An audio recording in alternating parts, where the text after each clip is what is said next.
about 2 minutes earlier. My cat insisted that we start, one of my cats, that we start now.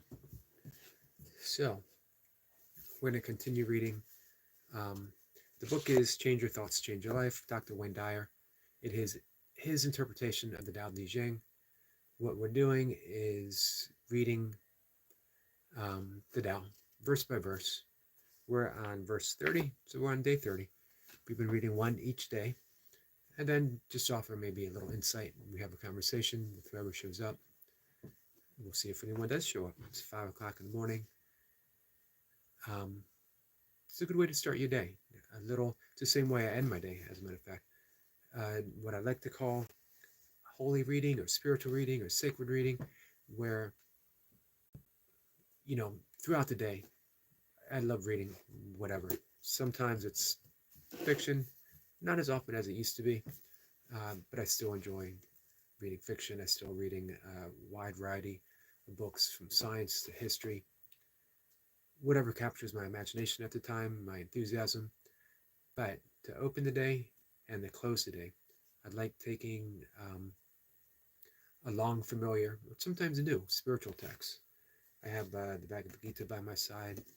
We're working with the Tao Te Ching.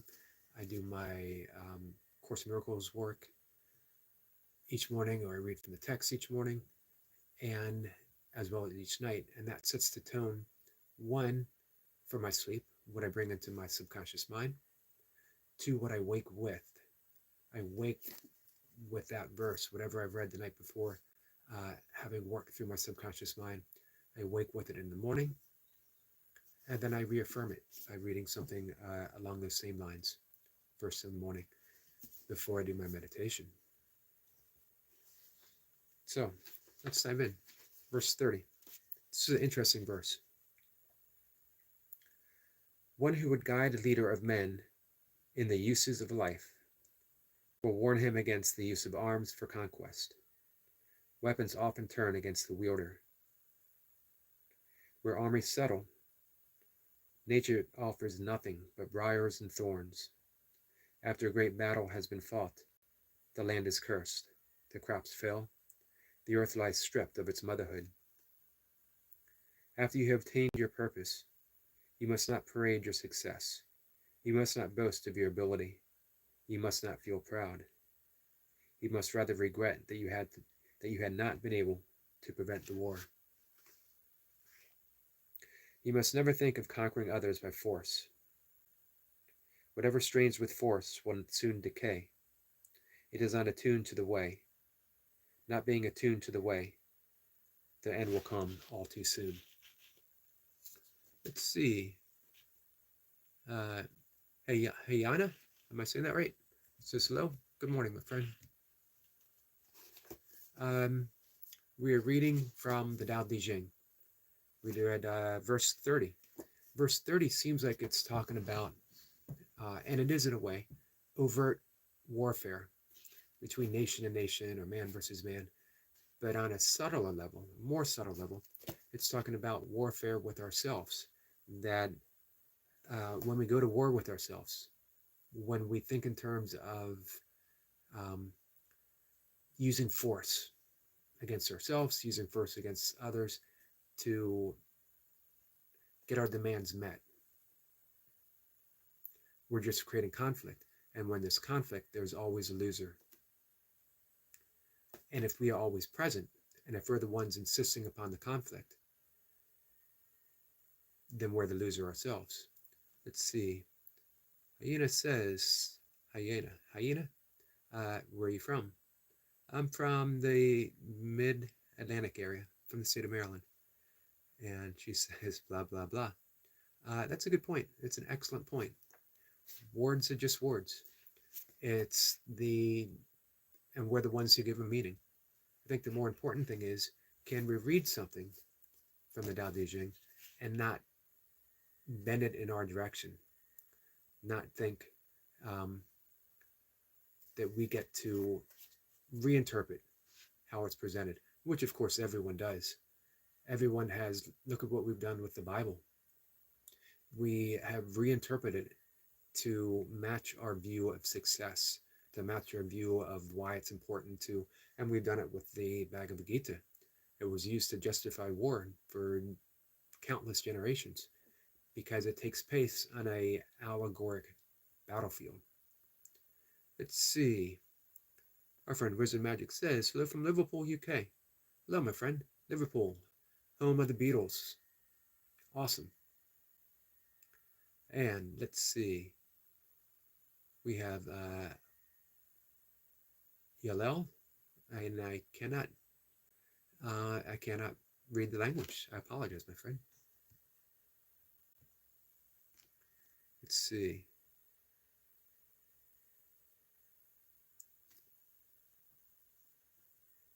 Fortune Kid 2 says, can you sub to me? It's called Formerly Fishy.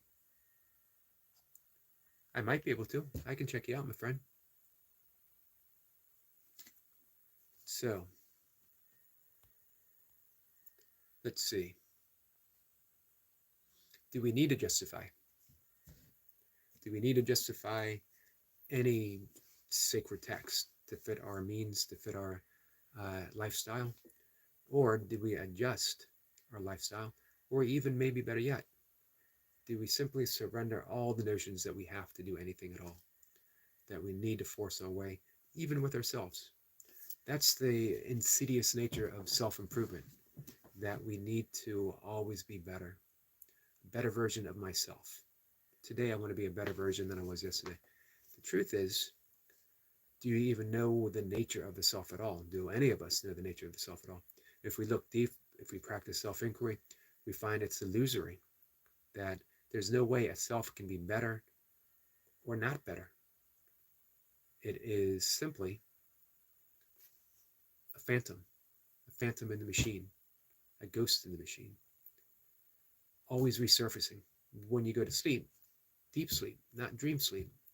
In dream, we are reenacting out the karmic events of the personality, of the ego. In deep sleep, it's simply not there. It's gone. When we wake up, it needs to be reassembled. We remember, yes, I'm the thoughts that I had yesterday. But of course, we can hold that lightly. Alien, dude. Valen says, E.T. phone home, ask dude, laughing my ass off. E.T. phone home, ask dude. I'm not exactly sure what a ask dude is. But you know what? That's fine. Life on Mars, kind of beat, kind of best. So are we singing? All right, I get it. We're singing David Bowie. Awesome. You're a David Bowie fan. As am I. So, anyway, that is verse 30. How do we escape conflict? If we want to talk about that, is through forgiveness. Forgiveness is a quantum effect. It's not something that we do for other people. It's not something we do for ourselves.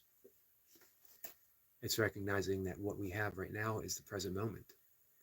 So the past doesn't exist. The future's not here yet. We have right now. Anything that happened in the past is simply a thought, including when we look at comments as they happen.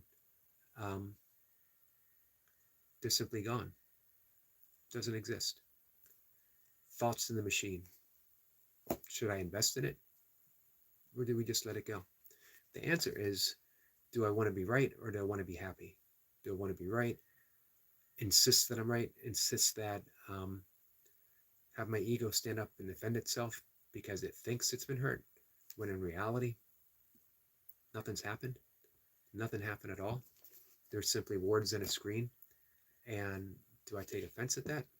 It would just be my ego insisting, hey, notice me. Don't hurt me. I'm real. And in the same way, when you look and you realize that whoever is attacking, in even the most subtle way, through words, through insults, through thinking that they're clever, it's not them. It's the ego standing up and saying, notice me. I'm real. I exist.